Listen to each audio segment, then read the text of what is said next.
In 2023, federal agents on a routine operation spotted something strange, a glowing, orange, spherical object hovering in the night sky.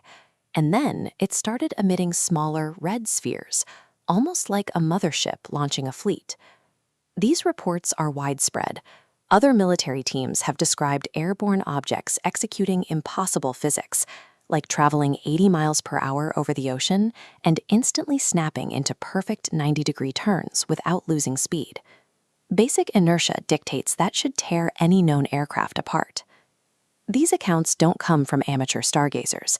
They are sworn statements filed by highly trained federal agents and veteran military pilots. Recently, the Department of Defense added fuel to the fire, declassifying 162 files directly from their archives. We are talking about previously unseen photos, unredacted camera feeds, and internal communications released straight from the Pentagon. This massive release of data creates a new sense of urgency. For many, decades of public speculation finally seem to have found a footing in official, government-stamped reality, and the reports don't stop at the edge of our atmosphere. During the Gemini spaceflight in 1965, astronauts encountered something waiting for them in orbit. 4 hours into the mission, astronaut Frank Borman radioed Houston.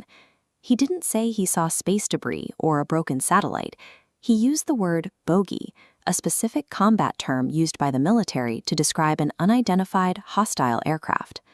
7 years later, during the Apollo 17 lunar mission, a photograph captured 3 distinct dots hovering in a perfect triangular formation just above the moon's surface.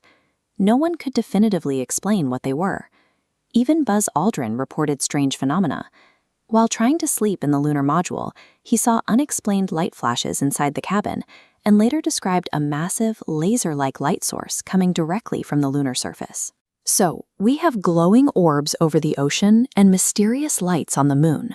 But if we want to figure out what these objects actually are, we need to stop looking at how they fly and start looking at exactly where they show up. Instead of reading through these 162 declassified files chronologically, we can extract the location of every major sighting and map them out spatially. Take a look at this global map showing the historical data points. You'll see the famous 1947 sightings pop up in New Mexico, followed by a tight cluster right along the Soviet borders in 1952. Now let's fast forward and map the modern sightings from the recent document drop. The data heavily clusters around active conflict zones in the Middle East, specifically Iraq and Syria, along with a dense concentration in the Indo-Pacific near Japan.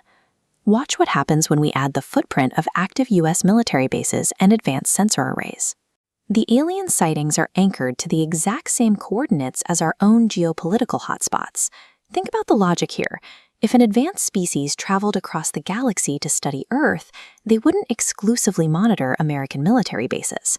This geographic overlap suggests these objects are a symptom of human conflict. To understand how this works, we have to go back to 1947. A private pilot named Kenneth Arnold was flying near Mount Rainier when he reported seeing 9 shiny objects moving at incredible speeds. He described their motion as skipping like a saucer across water, and the media coined the term flying saucer. Just a few weeks later, in Roswell, New Mexico, a local farmer found strange, unfamiliar debris in his field. It was mostly tinfoil and rubber strips, but coming right after Arnold's highly publicized sighting, the discovery sparked a massive global frenzy about a crashed alien ship. Decades later, the military finally declassified the truth. The Roswell debris was from Project Mogul, a highly secretive program that used specialized high-altitude balloons equipped with microphones to listen for Soviet nuclear tests. When the balloon crashed in Roswell, the government faced a choice. They could admit to the world that they were conducting top-secret espionage against the Soviets, risking a major international crisis. Or they could sit back and let the American public believe they had found a spaceship.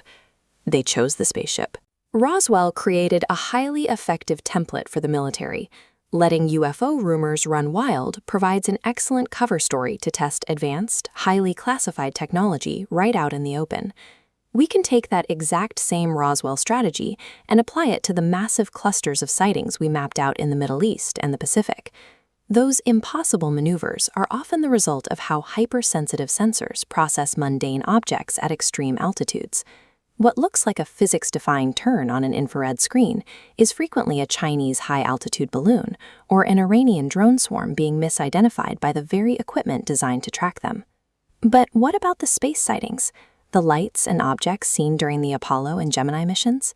In science, we rely on the principle that extraordinary claims require extraordinary evidence.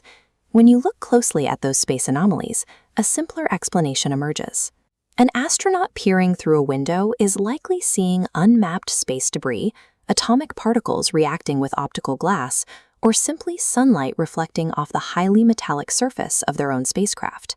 This is exactly what the Defense Department's All-Domain Anomaly Resolution Office concluded in their recent comprehensive report. They reviewed decades of data and found absolutely zero evidence of extraterrestrial technology or reverse engineering programs. This leaves us with a lingering question. If the intelligence community knows these objects are just spy balloons, enemy drones, and floating debris, why do they keep releasing vague, heavily redacted files that encourage the alien narrative? Because a manufactured mystery is an intentionally crafted political tool. Deliberately releasing files without context fuels conspiracy theories and captures the public's imagination. This strategic ambiguity acts as a massive smokescreen. It keeps the public distracted from terrestrial political failures, while simultaneously giving the military a convenient shadow to hide their active, next-generation assets from global adversaries. The 80-year history of the UFO files reveals a calculated system where human governments use the fog of mystery to protect their own secrets and maintain power right here on Earth.